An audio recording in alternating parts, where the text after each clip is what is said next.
Hi, everybody. Welcome to Mormonish. I'm Rebecca. And I'm Landon. And we have a returning guest, a favorite guest, Dr. Matt Harris with us. How are you today? I'm doing well. How are you guys doing? Oh, we are good. We are very excited to dig into this topic today. Landon, why don't you quickly go through his bio? As I said, he's a returning guest. But for those of you that aren't familiar with Dr. Harris, let's just read the bio really quick. Yeah, and we probably ought to say what we're talking about today is the founding fathers and religion, as President's Day is coming up. And so we wanted to introduce that. That's why I'm dressed so patriotically. That's And true. We are dressed patriotically. Exactly. We are going to dive in after the bio into just sort of what almost appears to be sort of a culture war, as different people try to talk about whether we are a Christian nation here in the United States or are we a secular republic. And there are definitely very strong opinions on both sides as people use this to kind of inform how they envision the founding of our country, the lives of our founding fathers, and what it means for all of us today. So go ahead with that bio, Landon, yeah, and then because we'll dig right in. we've got the perfect guest to go over this. We do. Yeah, Matthew L. Harris is, in fact, you might even say he wrote the book on it. Yeah, that's We'll get into literal. that. Matthew L. Harris is professor of history and director of legal studies at Colorado State University, Pueblo. His many books include Watchman on the Tower, Ezra Taft Benson and the Making of the Mormon Right, the LDS Gospel Topic Series, A Scholarly Engagement, Thunder from the Right, Ezra Taft Benson and Mormonism and Politics, The Mormon Church and Blacks, A Documentary History, Zebulon Pike, Thomas Jefferson, and the Opening of the American West, and the Founding Fathers and the Debate over Religion in Revolutionary America. He received a BA and MA in history from Brigham Young University in philosophy and PhD also in history from the Maxwell School of Citizenship and Public Affairs at Syracuse University.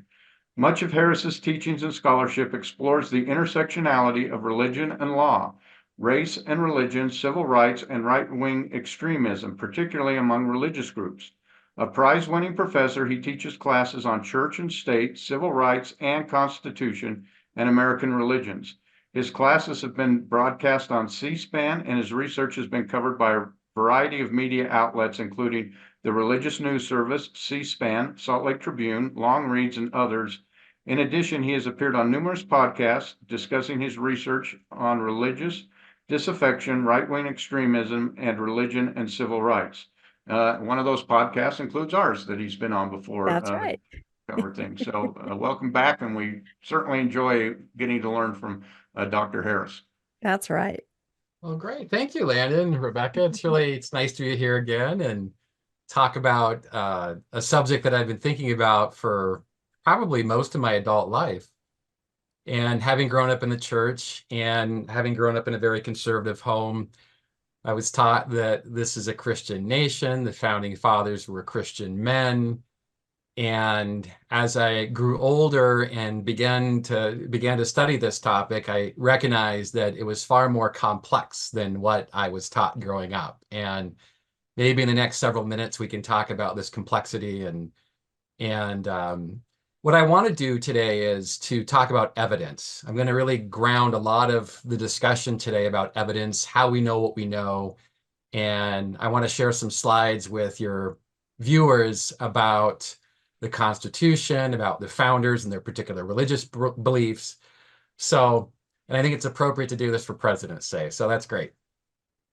As we begin today, just to highlight a couple things.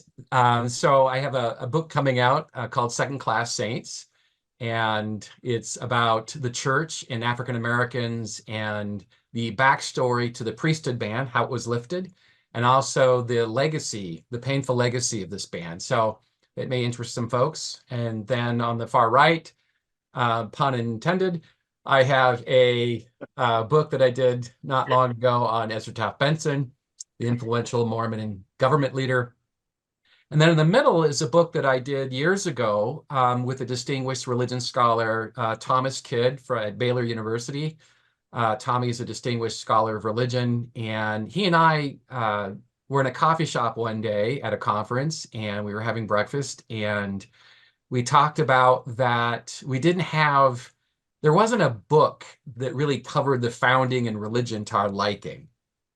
And it's been so politicized, this topic. And because it's been so politicized in these culture wars, as you mentioned, Rebecca, Tommy and I decided that we needed to do a book together that we could share with our students. And this is the book that we came up with. And it's a series of documents with interpretive essays from both Tommy and myself that talks about the complexity of the founding.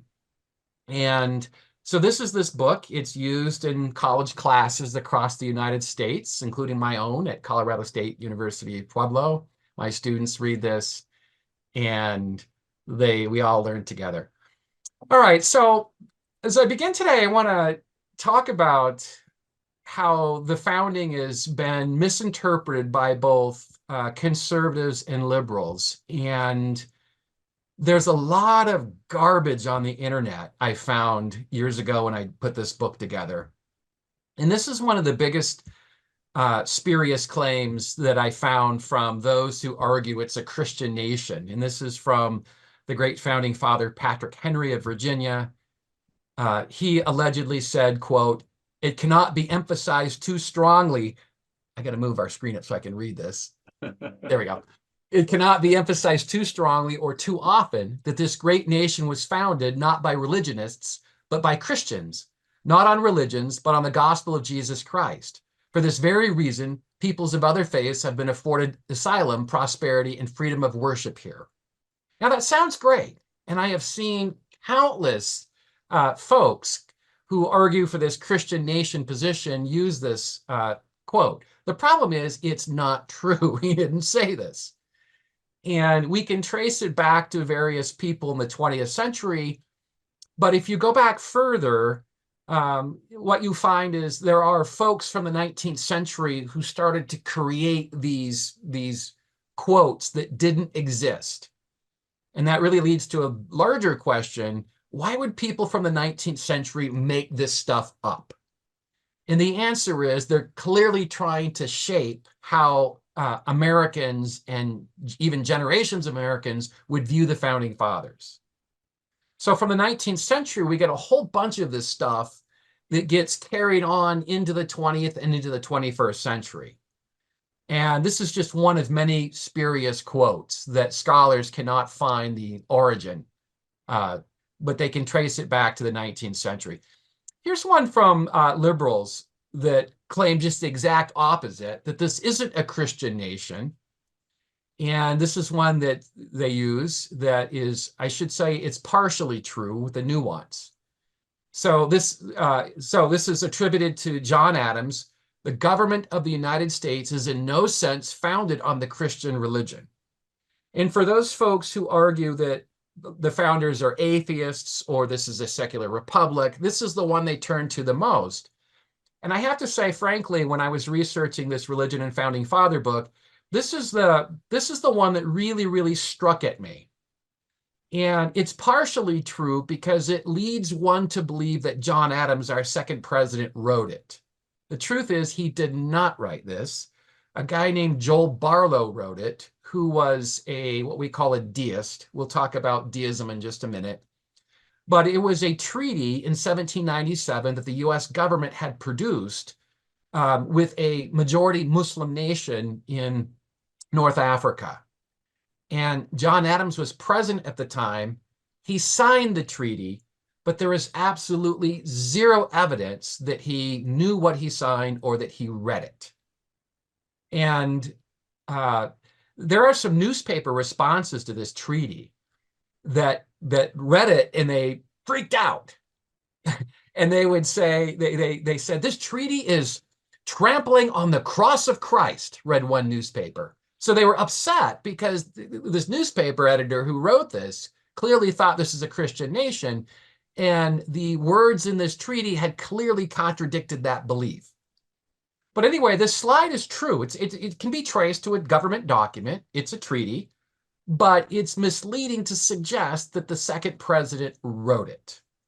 And having gone through John Adams's papers many times at the Historical Society of Massachusetts, where the corpus of that collection remains today, I found no evidence that that President Adams knew what he was signing, that he felt this way. He's got other religious beliefs, but anyway, so It's interesting. It's interesting that you bring this up because I had just recently read a book that had quite a few quotes from presidents, and here it is right here. The government of the United States, exactly that quote. So I guess without getting too technical, it is a real quote. Unlike the first one I shared with you by Patrick Henry, which is completely bogus. This is an actual quote, but it's not given to John Adams didn't write it. We know that Joel Barlow wrote it. And we don't know a lot about this document. And I can tell you, I researched the heck out of this thing. I wanted to figure out, did people know this clause was in there? What did they think about it? And I found a few newspapers who commented on this treaty. I told you what they said. They were upset. But also, too, there are some folks that believe that even though this is in there, they don't dispute the authenticity. They would argue that the U.S. government was just telling this Muslim majority nation what they wanted to hear. This is dealing with negotiation. And don't worry, we're not really Christians in the truest sense of the word in terms of the founding of our government. So the argument is they were just saying that so that they could produce the desired result with the majority Muslim nation. I mean, that's just an interpretive way of looking at it. And another way of looking at it is just Joel Barlow speaking for himself, or is he really speaking for the majority of people in the U.S. Senate and the government at the time? So there are lots of ways to look at this. And one of the things that I want to share, as we'll get into, is a common pitfall that some folks fall into, a trap, if you will, that they fall into when they interpret the founding. And that is they'll read public statements from government documents and they'll say, aha, there you have it. Thomas Jefferson's a Christian or George Washington's a Christian. And the truth is, some of those, on those occasions, those public expressions contradict what they're saying in private. And one of the things I teach my students is when you see a contradiction like that, I'll ask them, which do you think is the better revealer of what they believe personally? Something that's put out there for public consumption in their role as a government official, or what they're saying in private in a letter, for example, that's not meant to be published. And of course, it's the private letter. And then it begs the question, if what they said publicly doesn't really reflect what they believe privately, why would they say it publicly? Well, it's kind of like running for, the Ku Klux Klan, running for public office in the South in the 1920s and not being a member of the Klan, right? It's just what you have to do. And in the 18th century at this time, most of the country are Christians. And the founding fathers, they recognize this. So when they talk about Christian utterances in their public documents, it's not necessarily reflective of their private beliefs as much as a commentary on what people want to hear. And the founding that's probably just as true today, because we hear that you can't be the president if you're an atheist. Right. You would not win. So politicians know what they have to say to get the votes, and that doesn't necessarily mean that's the person that they really are. I agree. And that's why, as a historian, I am so determined when I write on my subjects that I get access to their letters and diaries. And if they're part of an institution, I want to get their meeting minutes, because those are private documents that really, really reveal what they're thinking. And the public stuff is important too, but it's the private stuff that really lets you know what's on their minds. So anyway, these are just two representative examples of how conservatives and progressives will look at the founding and, in fact, in many cases, misread it. But the truth is, it's really complex. And as we talked about at the beginning of the hour, Landon and Rebecca, that both sides sort of find what they want to find in the founding. They can cherry pick the documents. And when I have my students write on this topic, I ask them, they write a paper. Was this founded as a Christian nation? I purposely leave it vague. What does that mean even?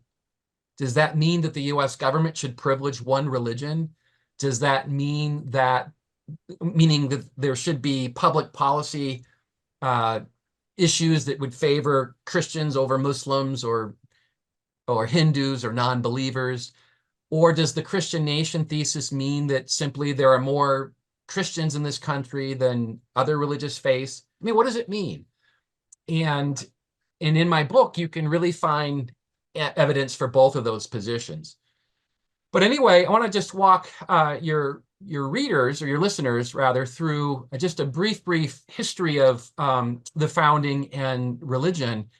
And during the state constitutions, the country was soaked in Christian symbolism, absolutely soaked in Christian symbolism. And of the 13 state constitutions that Americans wrote after they declared their independence from Great Britain in July of 1776, they each wrote new constitutions, and they privileged Christianity. And you can see this one here that Ben Franklin himself had helped to write. We'll come back to Franklin a little bit. This is in the state constitution of Pennsylvania. It says that I do believe in one God, the creator and governor of the universe, the rewarder of the good and the punisher of the wicked, and I do acknowledge the scriptures of the Old and New Testament to be given by inspiration. You could not hold office in Philadelphia at the state level in 1776 unless you pledged fidelity to the Christian God. So this is an oath of office that everybody would have to take. And section 10 is where that's articulated. Another famous expression from this era comes from 1786, when the country was putting together a national seal. This is a seal I think most of us are familiar with today. If we ever turn our dollar bill over, we can see something that's really probably strange to most of our eyes. It's a Masonic view. Some of the founding fathers were Masons, and some of the Mormon leaders were Masons, which is quite interesting. And what's really fascinating about this national seal is the phraseology and the symbolism. So you've got annuit coptis, God has favored our undertakings. And you've got novus ordo seclorum, which is a Latin phrase that means new world order or new order for the ages. And you've got this pyramid, which is interesting. It's sort of the top third of the pyramid is separated from the rest. And the pyramid would represent wholeness or completeness. And the fact that it's separated here at the very top means that this pyramid or this democracy is a work in progress. It is evolving. It is not yet complete. And you can see the Roman numerals here that represent 1776. So I always ask my students, what do you think the I means over this discombobulated pyramid or democracy? And of course, it's not hard to determine that God, the all-seeing eye, is overlooking the progress of this democracy. And so, and then, of course, this democracy, the founding fathers, they believed it was a new world order. And democracy is something that's really, really unique for this day, where you can cede power to people. It's so different than the 18th century, where in a monarchy, particularly in Europe, power flows from the top down. And now, of course, in a democracy, power flows from the bottom up. And it would be just absolutely foreign to any kind of monarchy to be told that they answer to the people, because that's not what King George III believed. That's not what King Louis XVI believed. They believed in what's called the divine right of kings. So anyway, this is a new democratic experiment. The all-seeing eye, God's overseeing it. It's a new world order, or a new order for the ages.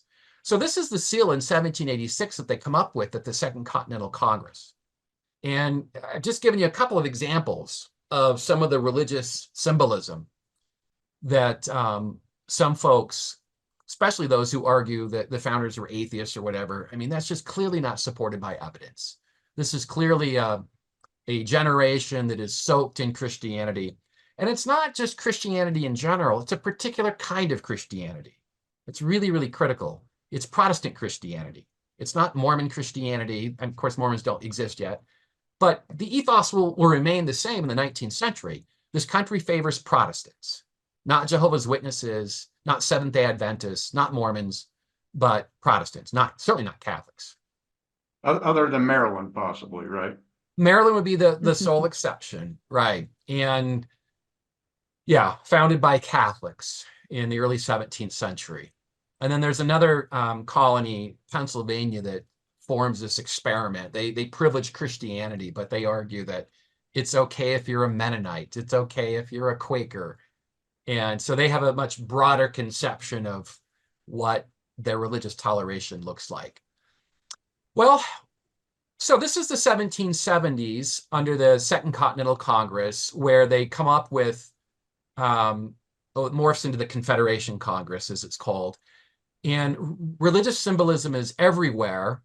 And that's in the 1770s, early 1780s. Well, by the time of the US Constitution in 1787, the Constitution that we know today was written in the summer of 1787, starts in May, and it's concluded their proceedings in September, 4 months later. So we have Constitution Day in September. And what happens is that you see this metamorphosis that a lot of Americans are not comfortable with. And that is, they read the Constitution for the first time and they see really only two things in the Constitution that really just unnerves them. And the first one is Article 6, Clause 3, which essentially says that you don't have to hold or profess a religious test to hold office. Now, people in Pennsylvania, we just talked about a slide where you had to profess your fidelity to Jesus Christ and the Bible. They're upset when they read that there's no religious oath. And so I'm thinking of one critic, he wrote in a newspaper, he said that means that papists and Mahatmans and deists could be elected to public office. Oh my. Oh my, right. I know. I mean, the past is a foreign country to most of us. I mean, today we laugh at this sort of thing, but a papist, what's a papist? Well, obviously it's a follower of the Pope, right? Well, they still, Catholics still, Biden was the second, and it's a big deal that a Catholic become president. Very dicey. And when Joe Lieberman ran in 2000 as Al Gore's vice president, he was Jewish and people were woo, right? Mitt Romney in 2008 and 2012. Oh my word. The evangelicals in particular, they went bonkers because he's a Mormon. And John Kennedy in 1960, right? Al Smith in 1928, another Catholic. So this country has a long history of anti-Catholic sentiment. So papists, Mahatmans, obviously followers of Muhammad, the Prophet Muhammad, the great Muslim leader, and then a deist that we'll talk about in just a second. So they thought that the floodgates would be open for anybody who wasn't a Protestant Christian to hold public office. And the second thing that the Constitution says is part of the Bill of Rights that emerges 3 years later. So the Constitution was, just to give a timeline here, it was written in the summer of 1787. It was ratified in July of 1788 by the 9th state, and the 13th state will support it in the spring of 1789. And then 2 years later in 1791, we'll get our first 10 amendments. So the Constitution's flawed from the get-go, right? We're changing it almost immediately. And most folks in this country are aware of the Bill of Rights, even if they don't know exactly what the Bill of Rights means or what's there. But the First Amendment is part of the Bill of Rights that gives us our most cherished freedoms of assembly, of speech, of religion. And what's really interesting about the First Amendment is that of the first sentence of the First Amendment, it deals with religion. It's a restriction on what the federal government can do. When they say Congress, they're not talking about our state legislatures, they're talking about the federal government. That Congress at the federal level shall make no law respecting an establishment of religion or prohibiting the free exercise thereof. And we've been arguing about what it means to establish a religion ever since. And later on in this little presentation, I'll talk about what liberals and conservatives, how they approach that establishment clause differently.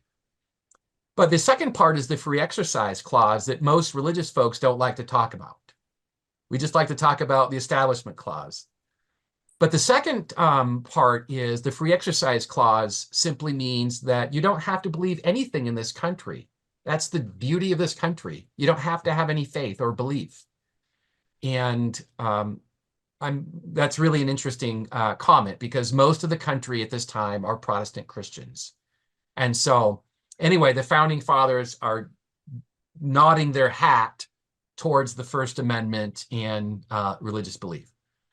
Okay, so what does all this mean? Well, the US Constitution is a godless constitution, according to these two political scientists at Cornell University. They wrote this book that sent the our evangelical Christian brothers and sisters into the stratosphere when it was published back in the 90s. And they're arguing that you just don't find God or Jesus in the founding document itself. And I want to just emphasize something. There are a lot of Americans during this era in the 1780s who are not happy about this. They recognize that Jesus is absent. There's no mention of God. It's a vast departure from the state legislature documents, and they're really upset. And some of them refuse to even ratify the Constitution because it doesn't mention God, or as they put it, a supreme being. So I don't want to just sort of make it out that we in the 21st century are quibbling over this. This is a generational thing that's been going on. And other Americans in the 19th century will read the founding document as well, and they'll try to amend it by adding a new constitutional amendment professing that this is a Christian nation and that Jesus Christ reigns as our Lord and Savior. It obviously didn't pass, but this has been a hotly debated topic for a very long time. And it does beg the question, though, if a number of folks are Christian in this country, why didn't it say more about Jesus and Christianity? And there's a couple of good reasons for this. One would be that religion was a state affair, that let the states handle religion. The federal government has nothing or very little to do with that. I'm not persuaded by that argument at all, because our first Constitution, called the Articles of Confederation, so the one we have today is our second. Our first Constitution was in existence from 1781 to 1788, and it was flawed from the get-go. That's why it only lasted 7 years. But our first Constitution was awash in religious sentiments.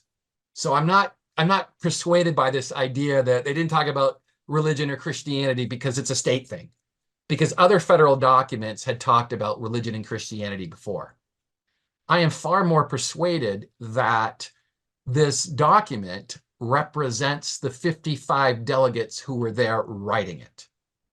And some of the more diehard founders, as we would call them, diehard Christians, were not at the Constitutional Convention. And I'll give you just two quick names. Samuel Adams, which is, he advocated for a Christian republic in his writings. He was not at the Constitutional Convention. And Patrick Henry, who was very much a very proud Christian, he wasn't there either.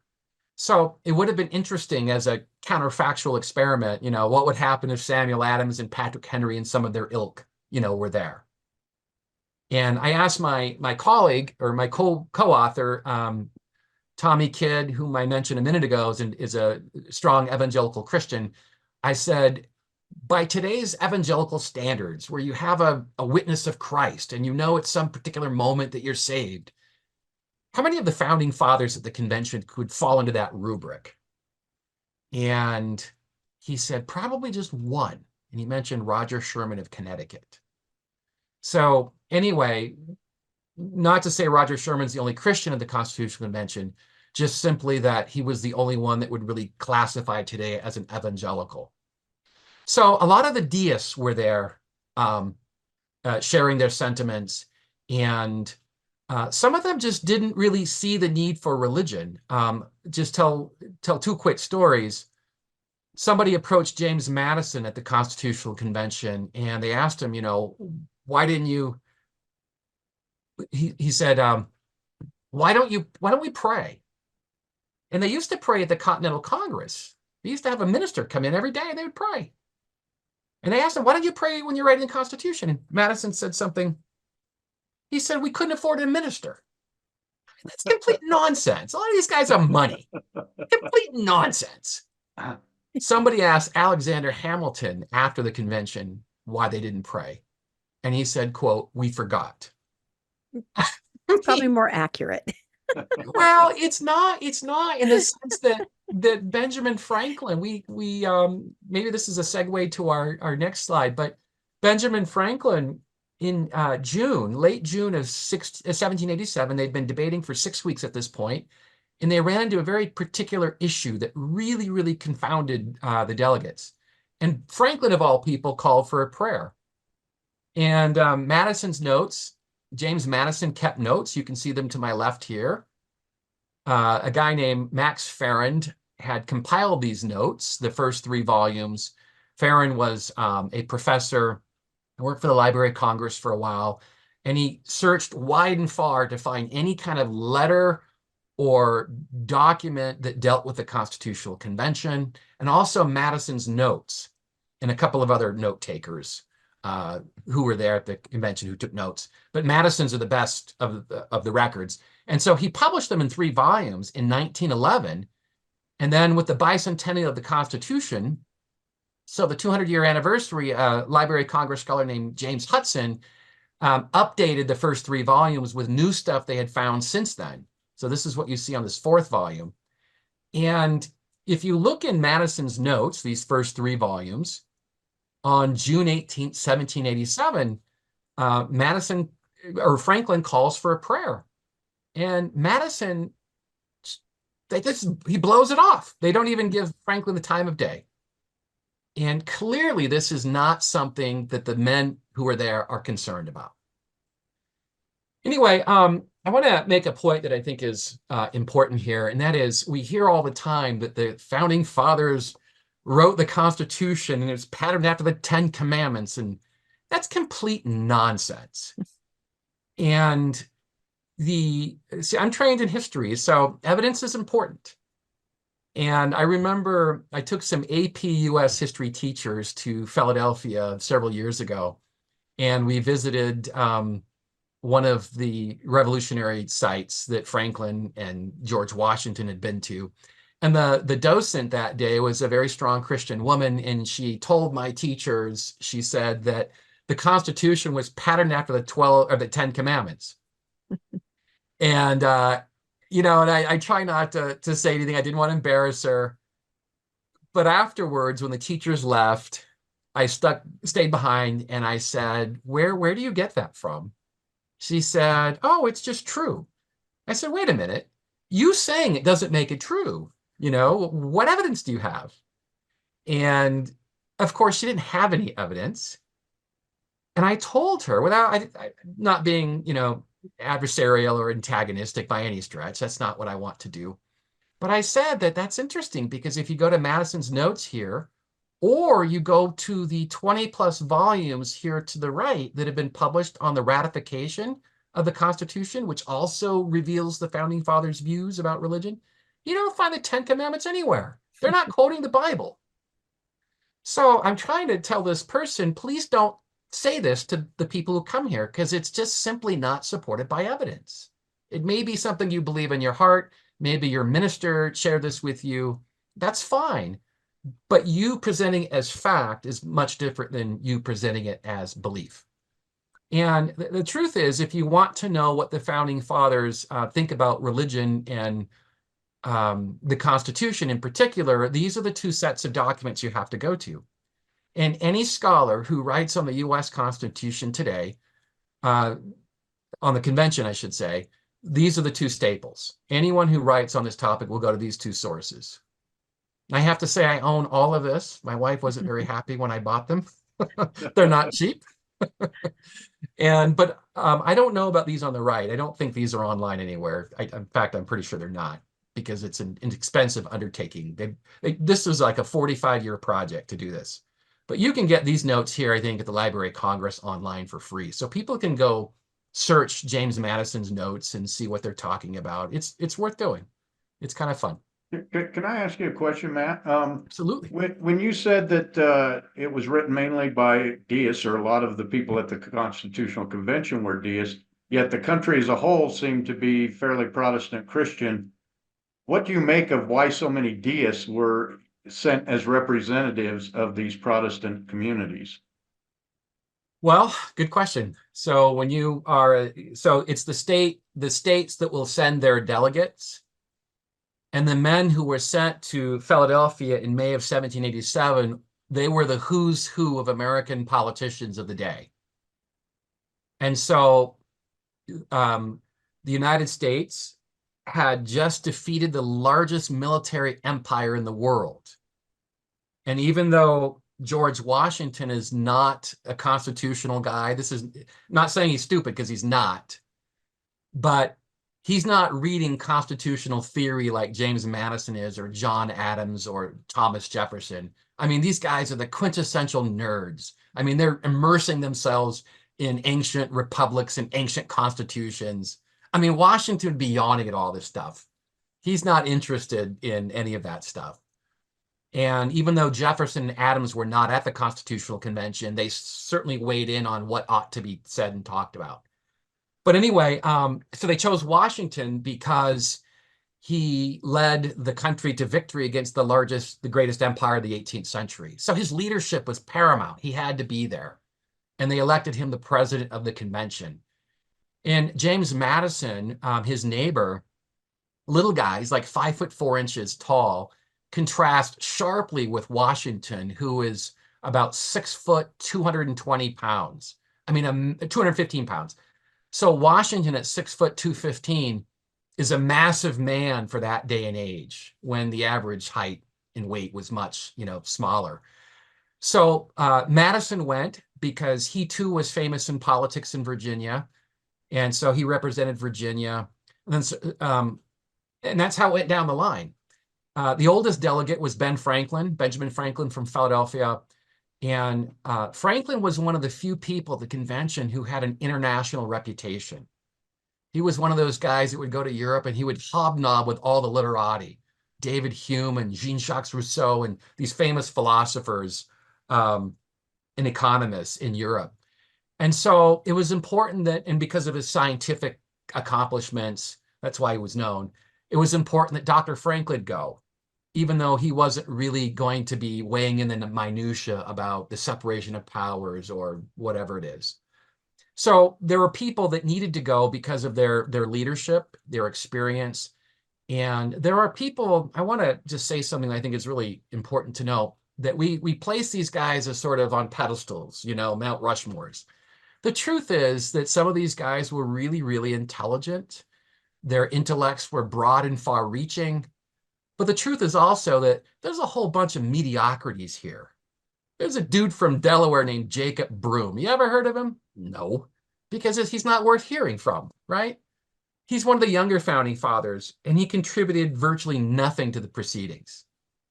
There are dandies and fops and snuff addicts who go, people with tempers. I mean, they're just common people, right? We've deified the founders in so many ways. Well, we noticed one of the things was that the deists seem to be doing most of the work.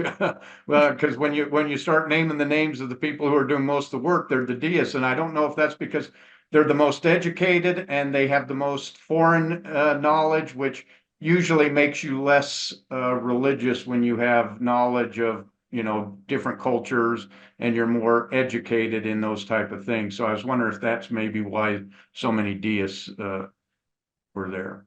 Yeah. The deists are, I think it's fair to say most of them are educated. They're reading European philosophers. And for your viewers who may not know what deism is, it's a philosophical belief during what we call the Enlightenment. This is after the medieval ages. The Enlightenment runs from, depending on who you are, maybe 1450 AD to 1800. It's called the Great Age of Reason, where there's a proliferation of experimentation in science, physics, and other disciplines. And a lot of the founding fathers are deists. And the deism is just simply that God created the universe by natural law or laws, and that he wound it up as a big clock. And he takes a step back from his creation and he watches it unfold. Or as this little wind up clock illustrates, it just sort of ticks and ticks and ticks, and God takes a very distant look. And God is not a personal God to these deists. He doesn't care who wins the Super Bowl tomorrow. He he doesn't care about BYU football. That's clear. He does. No, all right, I'll stop. But anyway, he doesn't care who you marry. He doesn't care what you had for dinner last night. He's a very distant and impersonal God. And there's only one person that really self-identifies as a deist. This is really interesting. It's Ben Franklin. He writes in his autobiography, he talks about he's reading deist literature. I love this stuff. This is great. He calls himself, quote, a thoroughgoing deist. And Washington and Jefferson do not say that, because deism is a dirty word, but they certainly embrace deist principles, as I'll just go through those guys in just a sec. But anyway, deism is not a popular term, and so you don't really see a lot of them, professing their belief in deism, because the country is Protestant Christian. But I think it's really important that when some people say that this is the founding fathers were atheists or non-believers, I think they're sort of drifting over into deism, but that's clearly not the case. They are not atheists. They do believe in a God, but he's just a different kind of God. And this is a God that gave people, reason and intuition to solve their own problems. And I'm reminded of a time that I went to the first public hospital in the United States. It's in Philadelphia. It's a museum today, but Ben Franklin founded it. And what's really interesting is that it was a hospital for what they call lunatics. Today, that's a terrible term, but today deals with people with mental health issues. And what was interesting is, I remember taking my kids to this hospital, and you could see there were shackles on the wall, and there was just a mat. And so some of the patients would be shackled, and they would just sit there on the mat. What a horrible existence. They couldn't walk. They couldn't really go anywhere without being unshackled. And the idea was, I asked my kids, I said, why do you think they're shackled? And they didn't quite know. Well, the idea is that some of the hospital personnel could go by and look through the bars and sort of look at the behavior of the person who was a lunatic or somebody with these mental health issues. And through human unaided reason, they could maybe come to a solution about what was ailing them. I know that sounds crazy and cruel and inhumane to us today, but that's what somebody of the Enlightenment thought, that God had given you these reasoning powers to understand somebody's behavior. So I think it's really important that some of the people who push back on this deism argument, they'll say, oh, Washington and Franklin, they never self-identified as deists or whatever. And that's just simply not the case. Franklin did, as I mentioned, but Washington and Jefferson exhibited just about every belief in deism, and they're reading deist people. And that's really important, because we have a strong idea. We know what they're reading. They left behind, plenty of documents and letters. And does that help, Landon? Yeah, absolutely. Yeah. That was kind of Age of Reason was the thing I was going after. Right. Of course, we know Thomas Paine was I guess we don't count him as a founding father, but he was a very much a deist, if not an atheist. Yes. Yeah, I think so too. And that's another whole issue, right? Who do we count as founding fathers? Yeah, exactly. Yeah, do we count, is it just the guys who wrote the Constitution or signed the Declaration? Or are they the guys who worked in state politics? Are they the guys that worked at the Confederation Congress and before that the Continental Congress? We have to always define our terms. Mm-hmm. So, all right, let's talk about just the founding fathers and their beliefs for a moment. And I think and I'm going to share some personal experiences. This is obviously Thomas Jefferson on the left here, our third president. And if you guys ever been to Monticello before? Love it. Landon. Yeah, Yes. beautiful place. Oh my gosh. Rebecca, if you haven't been, go. I haven't been, and I took an entire semester, a humanities course on that, and I still have never visited. Isn't that terrible? But I learned an awful lot about it. Nice.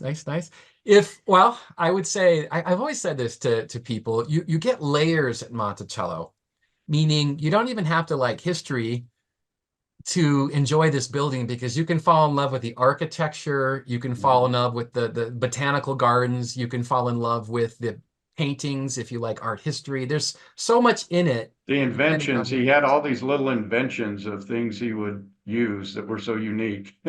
he's a man of the Enlightenment. Yeah, yeah.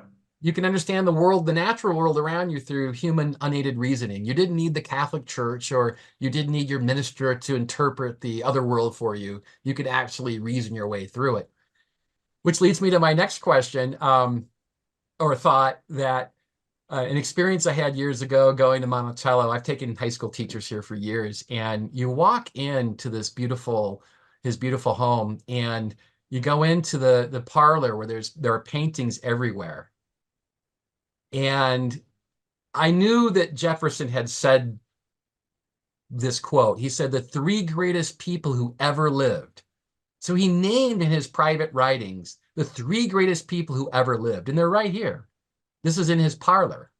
Francis Bacon, the great Enlightenment thinker, Sir Isaac Newton, the great Enlightenment thinker, basic Newtonian physics, and then John Locke, the great English philosopher. And what I've told teachers over the years is, I would say, what I asked him was, what do you think's missing here? Yeah, Three greatest Jesus. people who ever lived. Jesus Christ. That is extraordinary, right? If you are the evangelical Christian that some of our Christian brothers and sisters like to claim that Jefferson is, that would be absolutely blasphemy to think that Jesus of Nazareth would not be there. Now, I don't want to mislead anybody. There is religious iconography there. There are pictures of God and Jesus and angels. I mean, Jefferson is a man of the world. He's very cosmopolitan, and he was aware of his own predilections. When you walk in where my arrow's at, you walk in the front gate here, the parlor.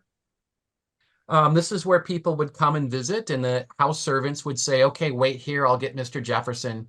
Now, most people probably today, we don't do that anymore. We call first, can I come over? But in those days, they're on horse and buggy, right?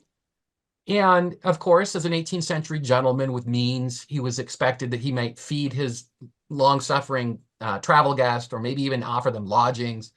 But when you walk in the hall here, you could see maps from Lewis and Clark. You could see furs. You could see Native Americans. You could see pictures of grizzly bears from the Northwest. They don't have grizzly bears in Virginia.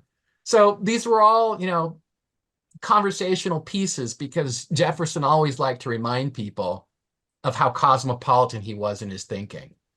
And anyway, but these three guys right here, Jesus is missing.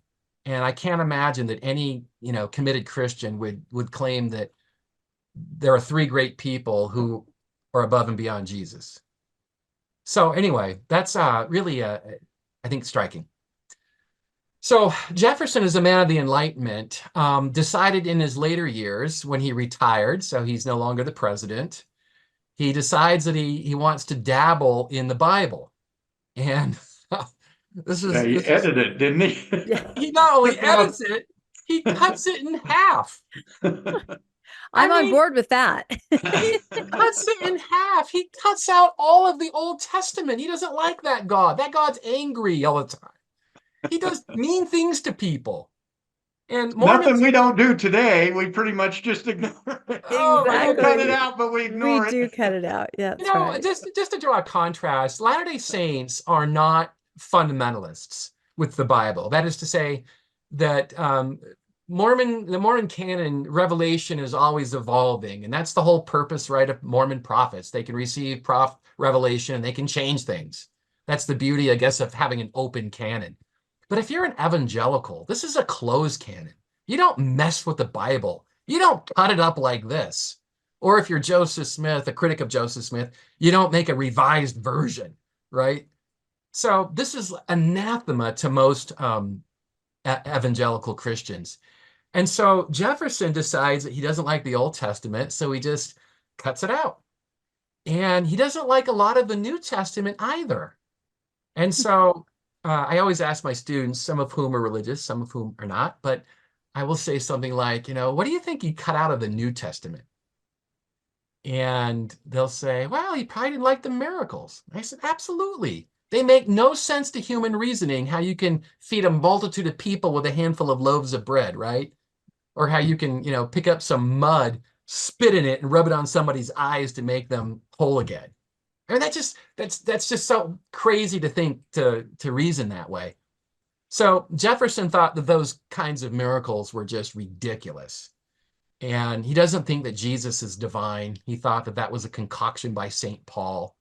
But he does think Jesus is a moral person. He's an actual person. But the whole divinity thing where he died and rose to heaven on the third day and was resurrected, that's just pure fiction to Jefferson. So this is what he did. He used a few languages to cut and splice things that he liked. And he focuses on the Sermon on the Mount. He thought that the Sermon on the Mount was a beautiful way to construct a new government. It's a beautiful way to instill a social morality in these new Democrats, small d, people who could live under a democratic republic, as it was called. And one of the things that he really liked was Jesus's teachings on forgiveness. That, what Jesus said, if somebody forgives you, Master, how many times should I forgive him? You guys know. Jesus said 70 times 7. Mm-hmm. Forgive your enemies infinitely, right? And that's a stark contrast from the Old Testament, that if something happened to you, if they were to punch you back harder. That's not a good blueprint for a new nation, right? Yeah. So Jefferson, he cherry-picked the passages that he liked, and he cut out the Old Testament and a bunch of the New Testament, and you can see the result. It's a thin little book. And again, I like that. That's good. Easy to read. I remember seminary where you had I do back too. in the day when you had to read the whole dang thing, or at least say that you did. I do too. I remember a seminary teacher I had, bless her heart, she was a nice person, but not trained, not even remotely qualified to teach youth the Old Testament. So trying to mutter through what these things meant, and it was difficult. This is a picture I took a couple of years ago at the Library of Congress. They took, so this is of Jefferson's Bible, and when he died in 1826, he passed this on he got left in the hands of his granddaughter ultimately. And in the, I think, late 19th or early 20th century, the granddaughter donated it to the Library of Congress.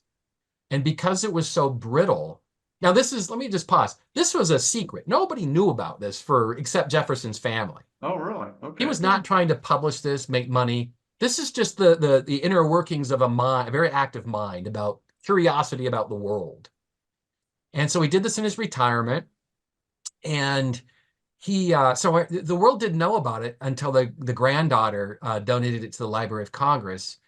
And after all these years under lock and key, they decided that they were going to put it out for a display at the Library of Congress. And so I just happened to be in town that day with some high school teachers when they brought it out.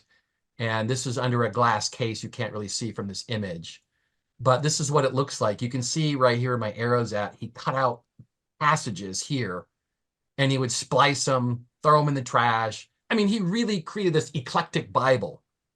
And to call it a Bible is really misleading. It's really, the musings of an old man at Virginia is really what it is.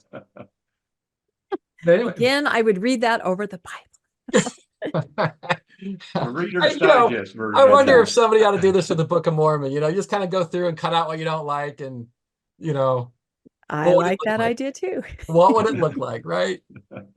So, by the way, anyone can buy a copy of this today. I have 2 copies at my office at the university, 2 different versions of it, but it's not esoteric. Is it called the Jeffersonian Bible? Is that what it's called? What's? It's called The Life and Morals of Jesus of Nazareth. Oh, okay. I think, Landon, one of the copies or editions I have, it might say Jefferson Bible, but this is really the official title. Okay. Yeah. Again, this is not meant for public consumption. This is just what he did in private. And the official title for those that are just listening is The Life and Morals of Jesus of Nazareth. Yes. To me, that's kind of a mixed message, because here he is celebrating the morals and life of Jesus of Nazareth. I can't even say it, Nazareth. Yet, if he were a true Christian, he probably would not dare ever tamper with the sacred, holy book of God, right? The Bible. So it's kind of No, interesting. you're right. I think that's one of the, the criticisms of the prophet Joseph Smith, that people Exactly. would say, you tampered with the Bible. How Mhm. dare you? Mhm. You're not a prophet, because a prophet would Right. never do that. Right. And the canon is closed, they would say, which I always Yes. find comical, because the Bible is a series of books compiled over many decades. But yet, some folks who aren't trained or observant or informed, they just think that somehow it's one book produced by, And this is wow. very much a deist thinking, because he doesn't believe in the miracles. He doesn't believe that God would send his own son, because he's a very remote God that's not interacting with the human beings. Yes, correct. And I think a lot of our Christian brothers and sisters mess this up, because Jefferson talks about Jesus, I wouldn't say a lot in his writings, but some. But he looks at Jesus like he looks at any other moral leader. I mean, he feels very conversant quoting Jesus to a friend, and then the next sentence he's quoting Socrates. Hmm. He thinks they're moral people. But the linchpin is, he thinks this whole divine stuff is nonsense. And he wrote his nephew a letter. And recall what I said earlier, if you really want to know what they believe, look at what they say in private. And his letter, or his nephew, a guy named Peter Carr, was having some issues with Christianity, and he wanted to know what his old uncle thought. And Jefferson was never one to hold back.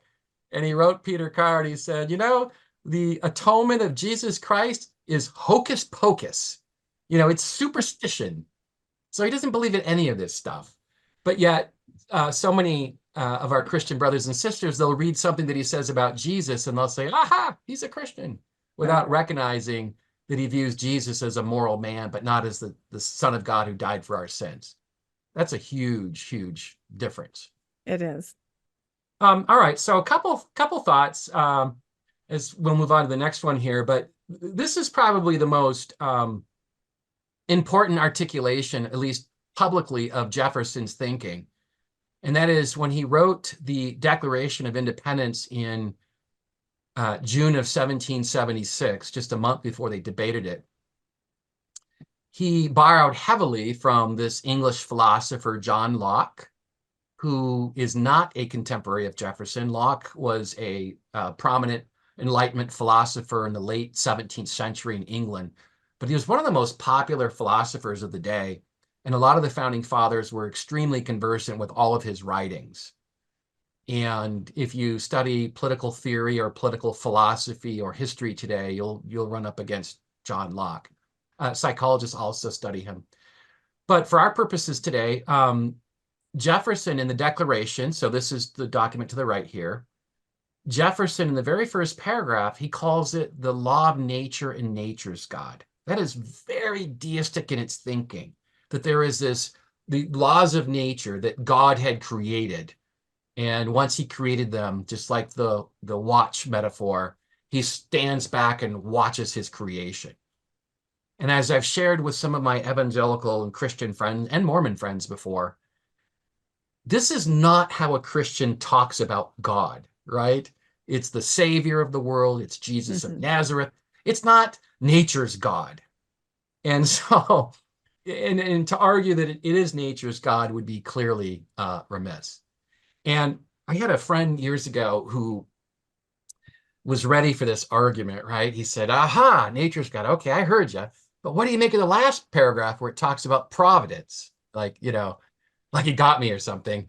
And I said, well, that's interesting. Providence is used by both Christians and deists.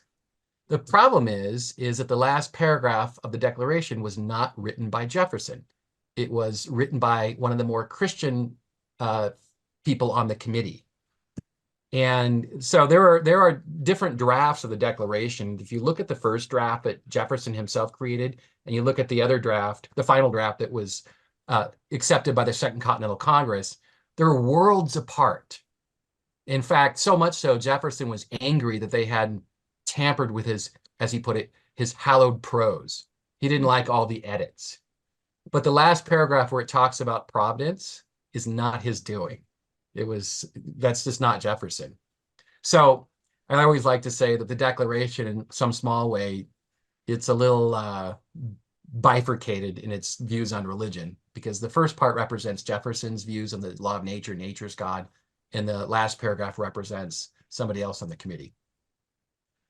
All right, I'll speed this up a little bit, but Franklin is one of those interesting enigmas with religion. He talks about God a lot, mentioned that when he was a younger man, he identified as a deist, and makes his money in the printing business, selling slave ads, which is interesting because he lives in Quaker, Pennsylvania, and he wasn't a Quaker, but he identified with some of their beliefs that all men have this inner light, including slaves.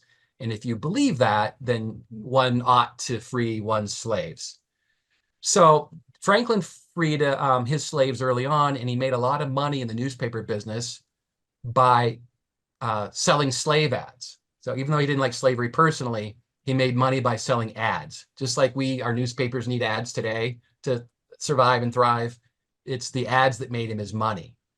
And so as a younger man, after he made his money in the newspaper business, he became a scientist that afforded him the time to experiment in these Enlightenment, pursuits.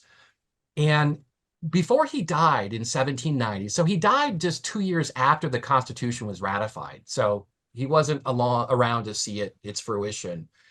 And somebody asked him, he said, Dr. Franklin, we've been, you're the most famous man in this country, and we want to know, do you believe in Jesus? And the person who asked him was a Calvinist minister. So it wasn't just any old random person. It was a minister. And they figured that he was about to die. And if he truly was a Christian, he would go on record, sort of a deathbed confession maybe. But I can only imagine the Calvinist minister came away profoundly disappointed, because what you see in this slide is what Franklin says. And I won't read it all, but let me read the last few sentences. But he says that the first part he talks about, he believes in Jesus and his morals. So that's kind of Jeffersonian. But then he says that he has some doubts as to Jesus's divinity. He's not sure if he's divine. I mean, Jefferson was sure that he wasn't. Franklin says, I'm not sure about it. And he says that I have never studied it before. That's not true. Everybody in this generation thinks about Jesus. So I don't believe that for a minute. But he said, I've never studied it before, and I think it needless to busy myself with it now, when I expect soon an opportunity of knowing the truth with less trouble. You gotta love Franklin. That's a great answer. I mean, how do you respond to that, right? But Franklin does believe in God. This is from his autobiography. He does definitely believe in God, and but it's a deist God. There's no question. This is a couple of things about Franklin. He wrote an autobiography. It's one of the greatest pieces of American literature, I think, this country's ever produced. It's the quintessential rags to riches story. And what's fascinating about this right here is that in the autobiography, Franklin articulates a list of 13 virtues. And many of the Enlightenment, like Franklin, they believed in perfection, not in the Christian sense or not in the Mormon sense that you can perfect yourself and you have to always do your church calling to the, that sort of thing. Clean the church. Clean the church, All of or that. God will punish me, or whatever. I won't get some blessing if I don't do this or that. Franklin, would find that silly and absurd, that sort of thinking. And Franklin argued that people ought to be perfected, but it was the person themselves that would do the perfecting. It wasn't in Jesus Christ. It wasn't in his atonement that makes us one with our Maker again. It was in following these 13 virtues if you wanted to perfect yourself. And you can just see some of them here about, temperance, don't drink too much, sincerity, be sincere in your truth. There's some, don't gossip. This is a fun one, be chaste, which is interesting since he fathered a bastard child. Yeah. Well, he had goals to be chaste, I guess we're saying. Whether he met them We or all not. fall short. We can always hope and aspire, right? And imitate Jesus and Socrates. What's funny about this, I wish I probably should have put this slide up, is that he kept a calendar of how well he was doing on any given day with these 13 virtues. And there's a calendar, chastity. There were a couple of days during the week where we didn't do so well. And one of my students said once, he said, well, maybe that's when William was born.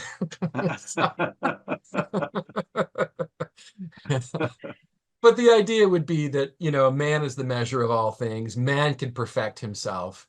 And that is certainly far into Protestant Christianity at this time. Have you guys seen this one before? Absolutely. Oh, Got it that's- in my garage right now. In your garage. Was it once in your house, It was though? once in the house. It's now That's- been moved. It's in every house, every Latter-day Saint household I've ever walked into, I think. It's not only there, but it's usually prominently displayed. They love this picture. If I could, I'm not going to do it, but I could show you you'll see all my research notes, and my office is a mess. But to my left over here, I have a massive picture of this right here. You do. See? Had it for a long time, Rebecca. So Yeah.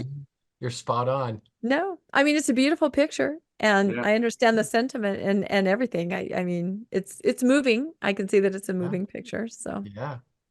It's false. yeah, I was just gonna say, but Whether it's true or not, or whether it's an accurate depiction, to me, as a historian, is irrelevant to me. I'm more interested, how did this mythology get created and why? And so the first part is, of course, he's at Valley Forge. It's one of the low points in the American Revolution.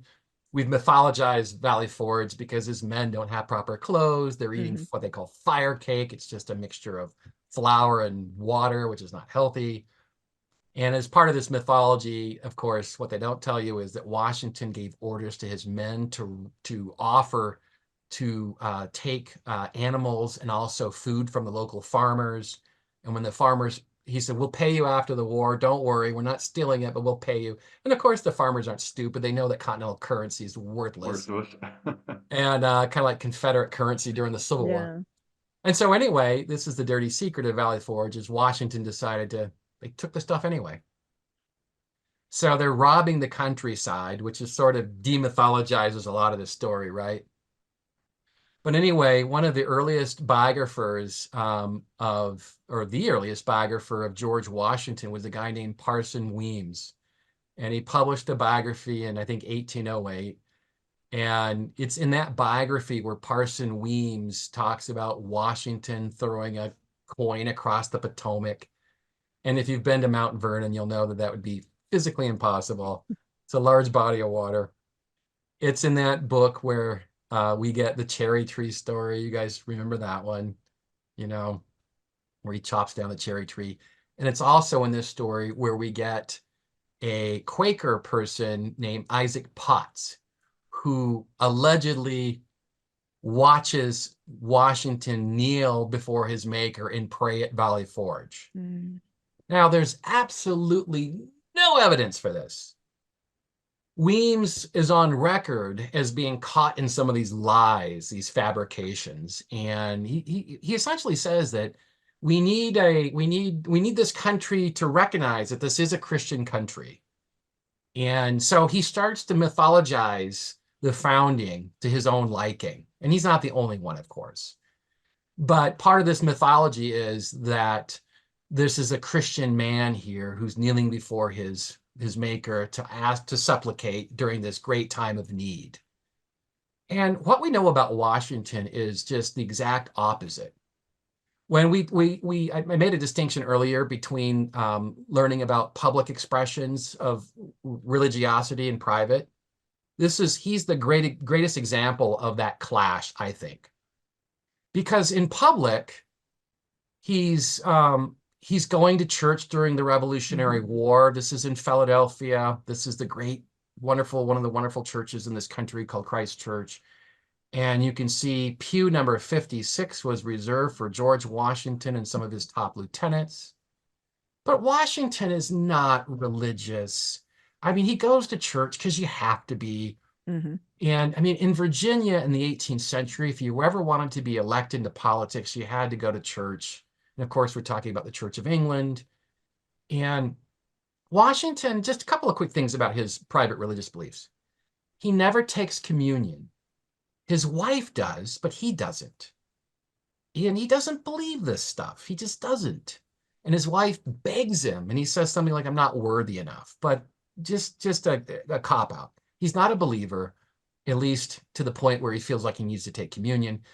And the second thing that I think is instructive is that we have nearly 12,000 pages of Washington's letters that remain today. And he mentions Jesus Christ like once or twice in 12,000 private letters. And he mentions Jesus in offhand ways. And what's really fascinating about that is that if you really believe in Jesus Christ and he is your God and your Savior, it seems to me that 12,000 pages of correspondence, you would be talking about Jesus. You'd be bearing witness to his name, his salvation, his grace. And Washington doesn't do this. And anyway, I should tell you how I know this. So I did research on this and looked myself, but in the need to be thorough, as I put this Founding Father book together with Professor Kidd, in the need to be thorough, I reached out to the people who publish Washington's writings at the University of Virginia. It's a multi-volume thing, kind of like the Papers of Joseph Smith, the multi-volumes, same thing. And in fact, the good people in Salt Lake who did the Papers of Joseph Smith, they worked with some of the Founding Fathers editors because they wanted to do it right. And I'm happy to say that I think the Joseph Smith Papers project is magnificent. But anyway, so I reached out to the George Washington people, and I said, I've got this suspicion from my research that Washington doesn't mention Jesus much, if at all. Can you confirm that? And they did. They did. You were absolutely right.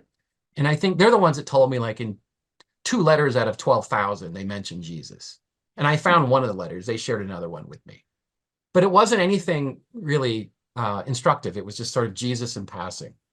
So I think that's really important, that Washington is not necessarily a private believer like we would want him to be today. But that doesn't mean that he was averse to religion, because a lot of these guys recognize that religion has a public role to play. And even though if they have their own private doubts, I think that's important.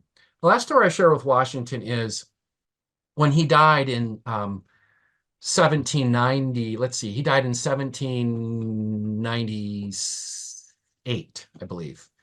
And he would have died in his 3rd term as president had he served a 3rd term.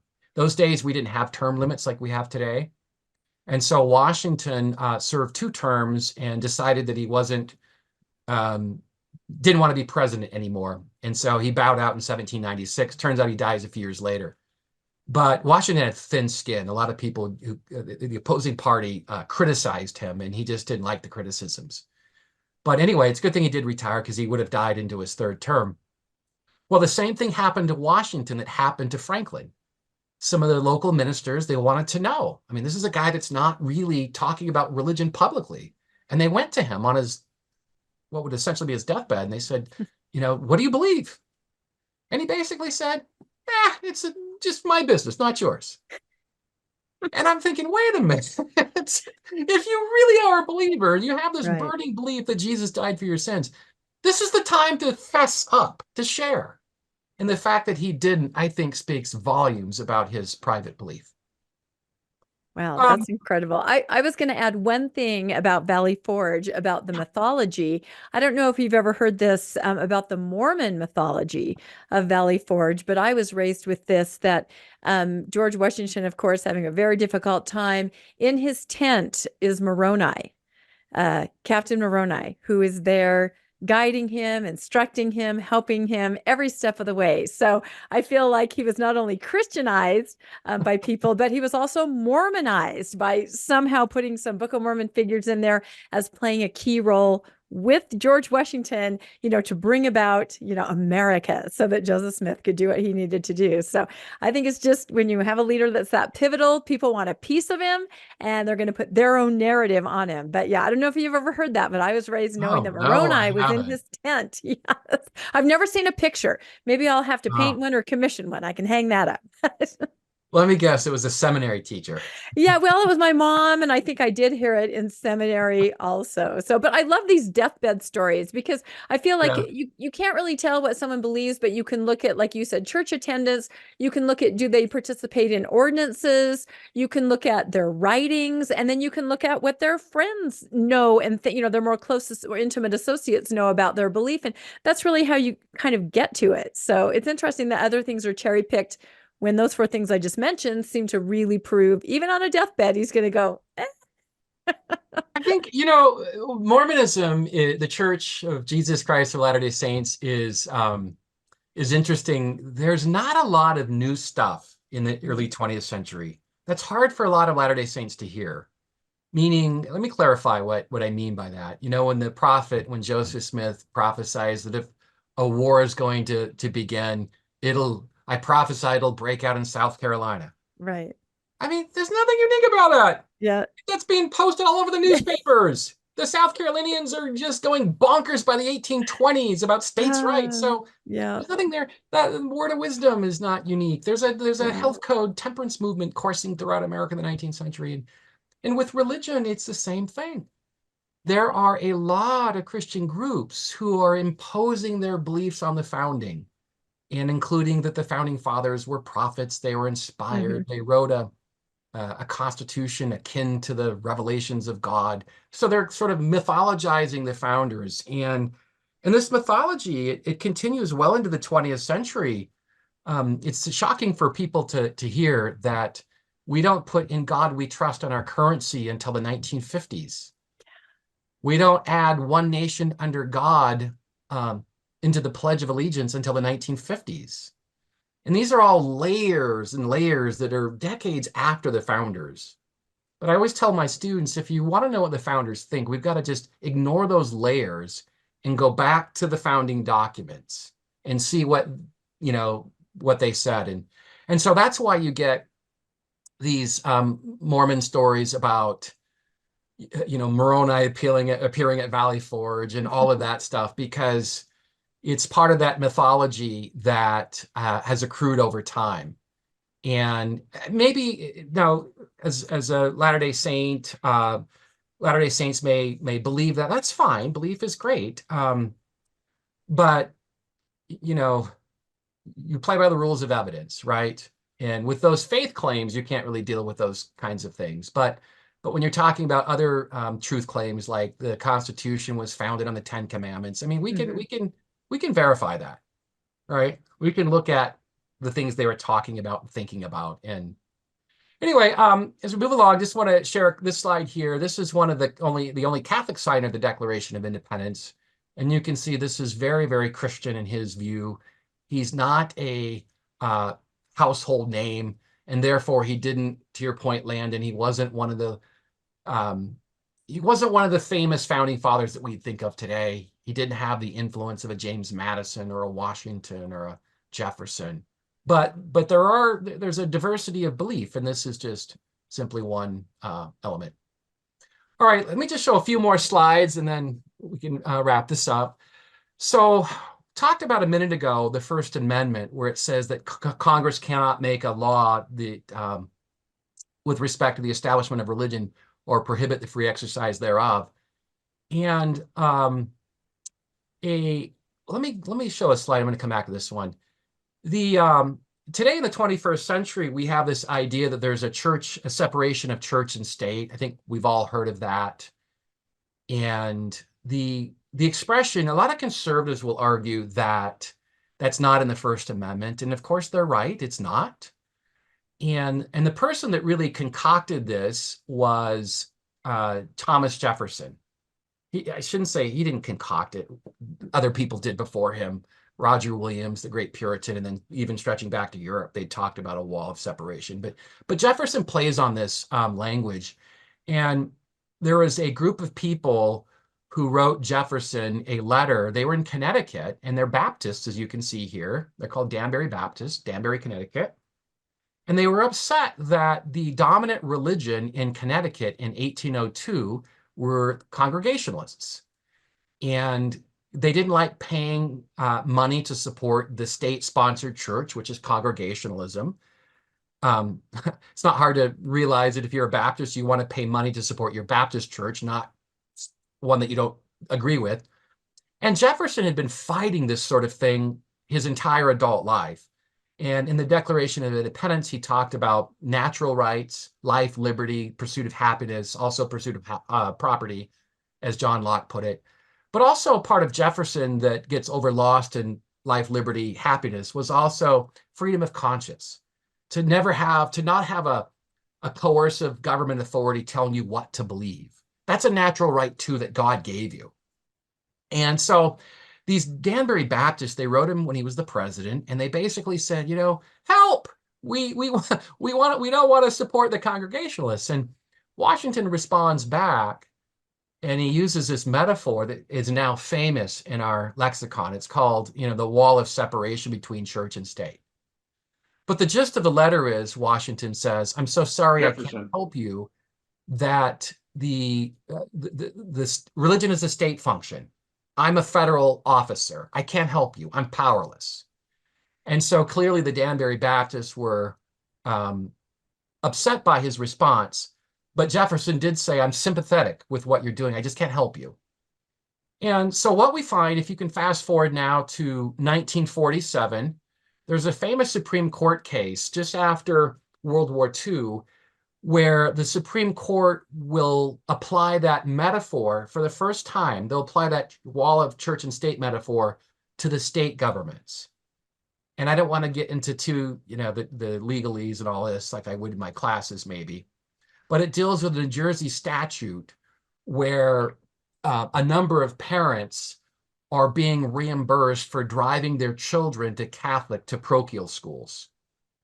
And one of the parents complained, arguing that that was a violation of the First Amendment's separation of church and state clause. And the Supreme Court, you can see them here to the left. This is what the court looked like in 1947. Here's the great courthouse in Washington, D.C., where they sit, adjudicate these cases. They argued that it didn't violate the law, so the parents could continue to get reimbursed with public funds, even though they were taking their kids to parochial schools, private schools. And the reason why some of the justices thought that it was permissible was because the aid didn't directly benefit the Catholic Church, it benefited simply the parents. But the point is that even though the person who brought the lawsuit lost, it really clarified for the first time in American legal history that there was a separation of church and state. And to this day, we've been arguing about how firm that separation ought to be. Are there holes in this wall? Holes meaning, is it okay for the football coach to pray with the team, right? Is it okay for, a public school teacher to wear a cross or to bring in the Bible on their desk? Things like this that we constantly talk about. But so that's how the separation of church and state began. And to this day, there are really two understandings of the Establishment Clause, and this is very general. But loosely said, the conservative interpretation would be the government cannot support a state-supported religion. It just simply means that the First Amendment says that the federal government cannot say that, Christianity or Islam will be our state religion. That's what a lot of conservatives will argue. Liberals will argue that the government cannot support a state-sponsored religion or give preferential treatment to any particular religious tradition. And when you guys had me on a while back, we talked about white Christian nationalism. And clearly, white Christian nationalists who are part of that particular strand of thought, they argue that the government should indeed give preferential treatment to Christians because this is a Christian nation. And because we've strayed away from that belief, we are where we are today, mired in sin, mired in corruption, mired in whatever. And in order to get back to our Christian moorings, we have to return to a biblical-based worldview. So we have these really stark differences as conservatives and liberals about what the separation of church means. And one of the most prominent, got 2 slides left to share, and one of the most prominent people conveying this idea is an evangelical named David Barton. He's not trained in history. He's written a couple of books. This is the first book that he wrote probably 15 years ago, I think, called The Myth of Separation. And just what it says, that there is no myth of separation. The founding fathers never meant for there to be a separation. Look at the First Amendment. It doesn't say church and state there at all. And of course, he's not wrong on that. So his facts are right. His conclusions are wrong. And over time, we've looked at the Constitution to discern this idea that there ought to be a separation of church and state. And so David Barton isn't just some guy who wrote a book, a rando book. He's big in the evangelical movement. He's been on big talk shows. I think Jon Stewart had him on once and embarrassed him. That was fun. And he's testified before Congress as sort of their expert. And one of his calling cards is two things. One is he's collected all these founding documents, which is always kind of funny to me because all the stuff he collected is accessible to everybody. But anyway, he's building himself up to be this expert, and he takes pot shots at people like me, professional historians. And what he says is that those historians, they just quote each other. They don't go back to the original documents. And that's absurd. I mean, that's what we do. We construct arguments about the past through these primary source documents. So Barton has created a straw man that we historians just sort of create this circular argument, quoting each other without looking at the real sources. And anybody who's just spends a few seconds in some of the great literature produced by historians will recognize that it's driven by primary source documents, including the ones I shared earlier with Max Farron's notes on the Constitutional Convention. So he creates this straw man to sort of prop himself up. And Latter-day Saints, I'm sad to say, have latched on to him in recent years. And one of the things that Barton has done is that he created another book or published another book called The Jefferson Lies, and exposing the myths you've always believed about Thomas Jefferson. And he's trying to push back on this idea that Jefferson is a deist. No, he's a Christian, he argues, and believe that Jesus died for your sins. I mean, completely irrational. It's not supported by the documents. And what Barton did was that, I remember just a quick story. I was in Barnes & Noble when this book came out. And I don't spend a lot of time with this garbage because he's not a legitimate historian. He's just not somebody that I would trust as an authority figure. And anyway, so I looked at the book and I was glancing through it. Now, my book had already come out, and so I know this stuff really well. I spent a lot of time working on this book that Professor Kidd and I did. And it just took me, a few seconds in Barnes & Noble. And I realized right away that a lot of these quotes are just bogus. They're fabricated. He's ascribing things to Jefferson about Christianity that he didn't say. And once again, the story here is, where did he get these quotes? And Barton got them. He didn't make them up. I'm not here to tell you that Barton just sat there in his living room one day making up things.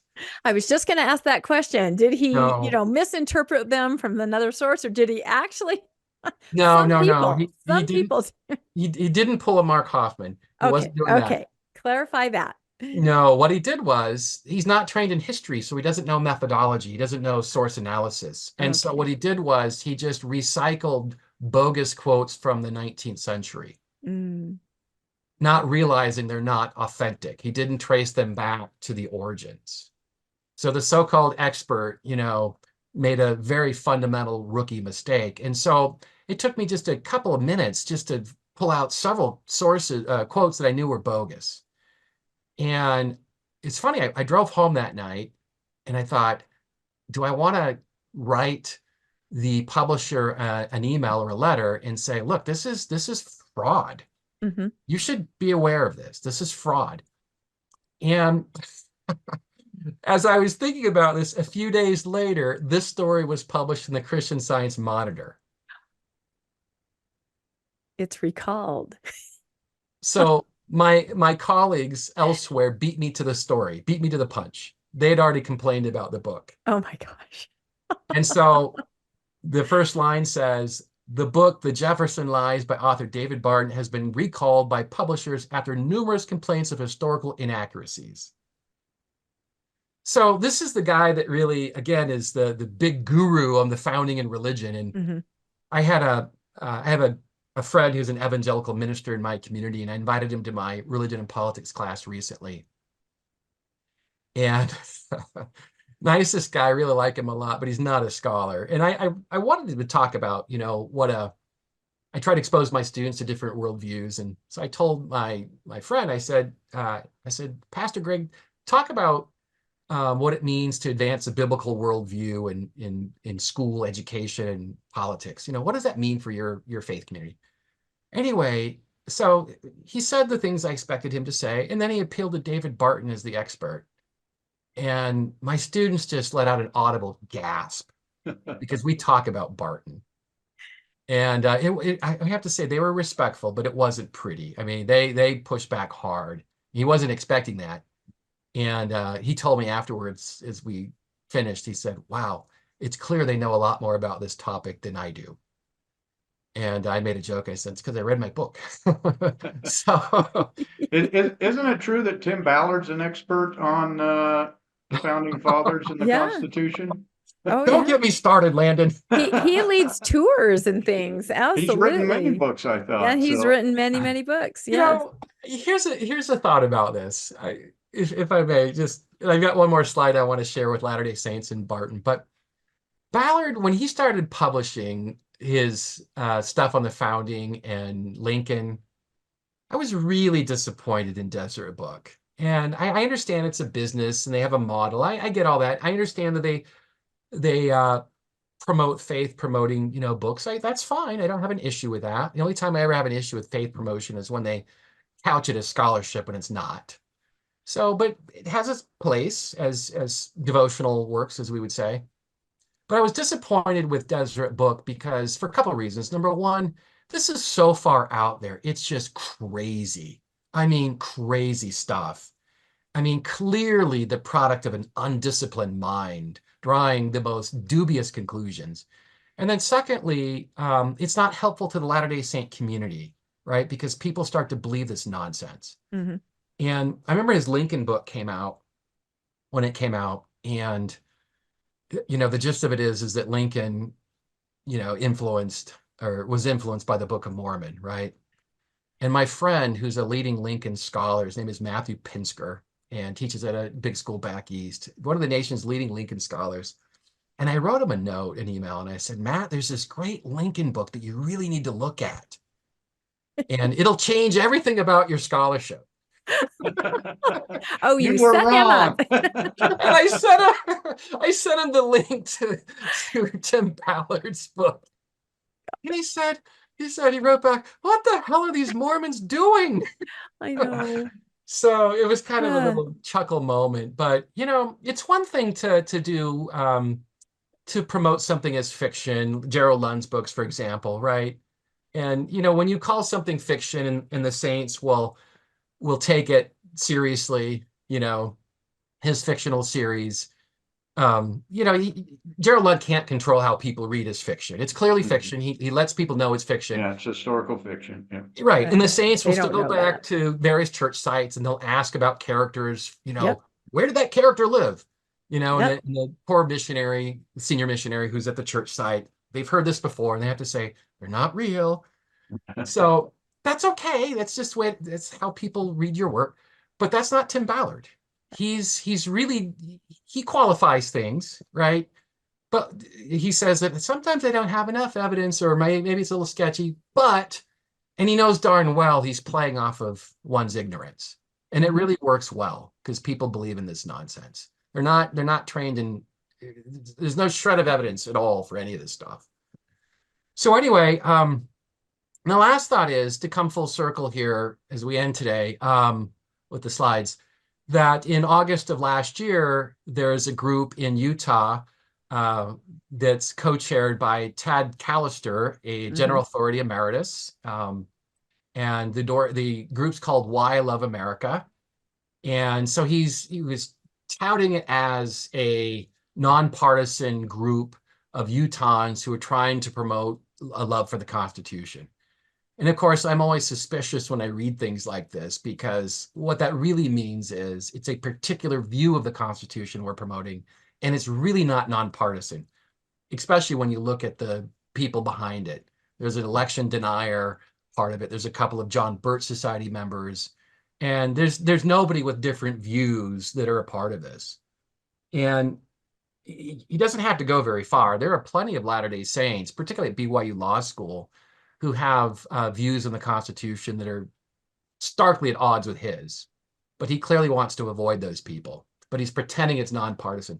Well, anyway, so as he's talking about his group, Why I Love America, he tried to schedule these so-called nonpartisan Constitution meetings in LDS worship houses, including the Bountiful Regional Center in North Salt Lake. That's the building Ballard built. Elder Ballard built. That is that building. Is that That's right? Okay. Yeah. Yep.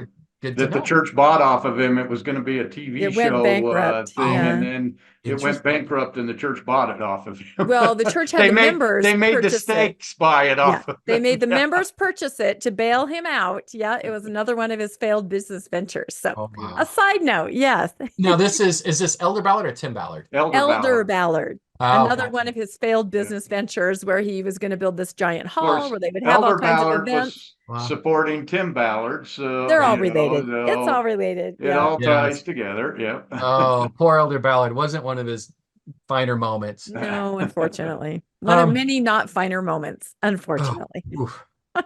But so a couple of Latter-day Saints complained about when they learned that Tad Callister and his group were bringing in David Barton as their expert. And they complained, just like I mentioned, they said, did you know that his book, Jefferson Lies, was so bad they pulled it? This guy is a right-wing hack. And that's when some of the church leaders decided to say, you know, look, we can't use our church meeting houses for these kinds of things. And it's the same thing that the John Birch Society did back in the day. They were claiming to be nonpartisan, which is laughable. It's the same thing that the Freeman Institute back in the 70s did, and then the National morphed into the National Constitution Center. So a lot of people in the Latter-day Saint community for decades have been talking about, you know, this is nonpartisan, when the truth is you always look at the people behind it and you realize it's truly not nonpartisan. These are people with a particular viewpoint. And the viewpoint, of course, is that this is founded as a Christian nation. And I'll say this, and I'll, conclude this part of this little presentation. But the founding fathers, there's no doubt they recognized the need for religion. There's no question about that, because the country is religious. But to argue that it privileged one particular form of Christianity is just not supported by evidence. And the thing that I always like to say is that there were at least 300 different Christian groups at the nation's founding, and they have different viewpoints about a lot of different things. And Catholics would be one of them, right? So for folks today to argue that this is a Christian nation, that's really, what they're really saying is it's a Protestant Christian nation, and it ought to privilege Protestant Christians. Because if you threw Mormons into the group or Jehovah's Witnesses, they clearly would be minority religions, and they would not be part of this, view of the founding. So I don't find it persuasive. And it does matter in how we view our founding, because our public policies are tied into these views. This isn't just an academic exercise that I would do with my students. It really does matter, because if you do believe that this is a Christian founding and the founding fathers were all Christians, then it simply means that we would privilege certain religious groups today at the expense of others. And that is clearly not the vision that was supported in the Constitution. Amen. All right. Amen. There you go. He said amen. No, everything you said is so spot on. And as I'm looking down through the rest of this article, I'm reminded of that group that they mentioned here in the article, Why I Love America, right? And this is a group that's, election deniers, and they are setups to teach Americans or Mormons about the Constitution and the role of founding fathers. And there was a letter from an area presidency that was written endorsing this group. So church and state in Utah is a whole different ballgame. Of course, we know that. And I also push back on the whole Deseret Book thing. Deseret Book the church knows what's in Deseret Book. They either support it or they get rid of it. We have many situations where things have been pulled for different reasons, people speaking out or on social media, things are pulled. I'm thinking of a program that was supposed to teach understanding of different races, and it was pulled right away when the person who'd written it came out against the musket fire talk. So what I'm saying is by allowing Tim Ballard's books in there, they know what they're letting their members read, and it works very well with the message that they are trying to portray. So they're not directly perhaps saying it, but they're allowing this information out. What do you think, Landon? It's almost like they appropriated the founding fathers and made them their own, just like putting Moroni in a tent of George Washington. It's really frustrating. I guess that wall of separation that you said Jefferson talked Yeah. about, I don't really think of it as a wall. I think of it as one of those gates, at an amusement park that you could walk out of and you can't Revolving, go yeah. back in. It seems like religion can go all they want into the Yeah. state and just meddle all they want. But the state seems to be completely hands off. We don't want to touch anything that is church. You guys don't pay taxes, don't do this, don't do that. We don't want anything to do with you. They're completely hands off. So it seems to be more of a one-way gate to me than a wall that separates the two, where they can't, and I know there's laws that say that churches can't support political endeavors, but all they do is form political PACs and funnel the money through that and say it's not a religion meddling in it, it's their PAC. So it's definitely not a wall, as you say. But this was great. I really enjoyed this to really get an understanding. Like we said, we were trying to identify, who were the deists, who were the more Christian, and it was amazing how many of the deists were really the top guys that you think about. Seemed to be the deists for the most part. So it was very interesting, and you would see where a deist would be very interested in saying, I don't want all of this hokey pokey messing with our Constitution. We want firm, reasonable laws that make sense and that are good governance, and that's why it's worked for so long. Religion running a state always gets to be messy. As when we that know, happens. living in Utah. Yes. You guys are unique. We're a little unique. Well, I mean, what would you say the answer is? Something struck me that you said where a lot of people don't really know the true information. They can't tell the difference between a bogus quote or something that's real. I mean, where I guess people like you writing books about the true history, I wish there were a way to get that in the hands of anybody, especially perhaps my LDS family, and say, look, let's just learn a little bit about what really happened, and still, instead of through this, I don't know, sort of a sieve of Mormonism where Mormonism comes out on top and it's all related. I mean, you really have to understand the real history to kind of inoculate yourself against some of these crazy ideas. Well, I think, I know it's easier said than done, but you have to put aside faith commitments. That you have to prove that the founding fathers are inspired or they're this, they're that. You just sort of, that's fine if you want to believe that. But I always try to, I'm a university professor, so I want my students to engage in evidence. And we all have our beliefs, and that's fine, especially religious beliefs. That's all good.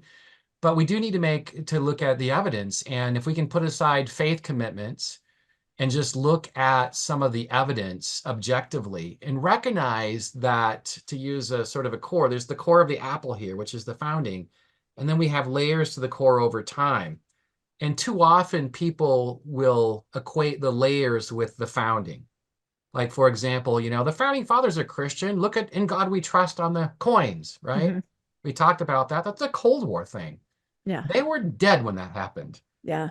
And so you got to go back to the founding. And also, we like to think that a lot of people like to think that it focus more on consensus than conflict. But the truth is, the founding fathers were just as conflicted about religion as we are today. They didn't have all the answers, and they debated fiercely the role of religion, just like we do today. But a lot of us don't like to think about that somehow they gave us this magical creation, and they were Christians. And I think a lot of it is with this religious mythology that gets developed in the 19th century. It's not just the Mormons that create it. It's a lot of Christian groups that are calling George Washington inspired, that he's akin to God, and the Constitution is like scripture. Mm-hmm. Whenever I hear this, the Constitution is like scripture language, I always think of the slave clauses. Hmm. Oh, really? It's a pro-slavery document, right? And I don't think that the God of the universe was condoning the, enslavement of human beings. So it's a document, and it's I love the founding fathers. I enjoy reading them. I've written about them. My dissertation was on a founding father, doctoral dissertation. I've taught the Constitution and legal history for a long time now. But you really have to go back to some of the original sources. And you also have to, if you don't want to look at their own language, that's fine. Most people don't do that. But read a book that's reliable. And I know that's hard. You won't find a reliable book on the Constitution in Deseret Book because their purpose is Mm-hmm. devotional history. Right. You cannot read the devotional stuff. That's not the place to go. Years ago, when they had a bookstore at my alma mater, they got BYU had the greatest bookstore in the state of Utah for a lot of years.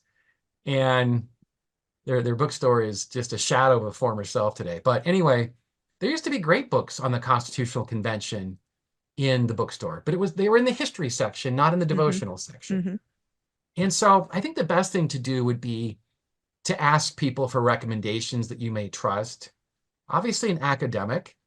And I want to be clear about something, that there are some really good conservative scholars on the founding, right?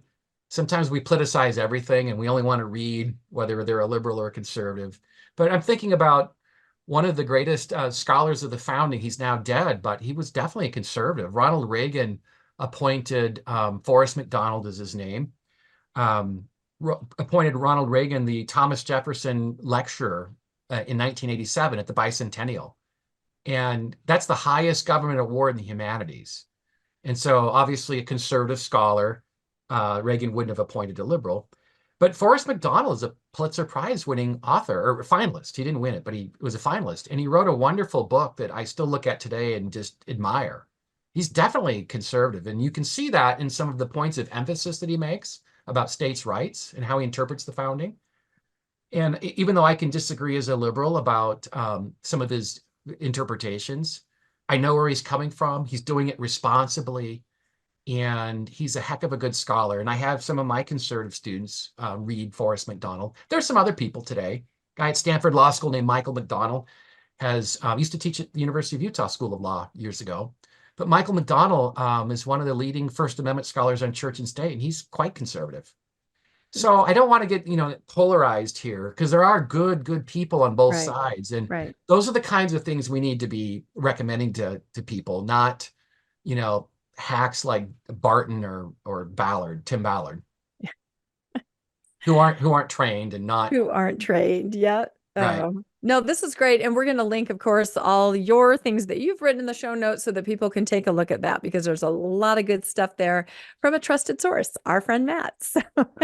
So thank you so much. This has been really interesting. Thank you, Landon. And thank you, Dr. Harris. This has been incredible. And please, everybody, comment. Let us know what you think about all of this. We covered so many different kind of facets of this, but I think it's a conversation that will continue. I think especially as things heat up in our election year, right? It's all coming to a head. So it's going to be great.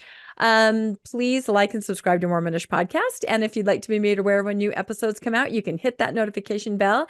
If you would like to financially support the podcast, we have links in the show notes to PayPal and Venmo. And for our listeners, we have a link to mormonishpodcast.org. Our listeners or viewers can go there to help financially support the podcast. And we really appreciate everybody that does. Thank you so much. So again, thank you, Matt. It was wonderful. And thank you, Landon. And we'll say goodbye for now from Mormonish. Thank you, everybody.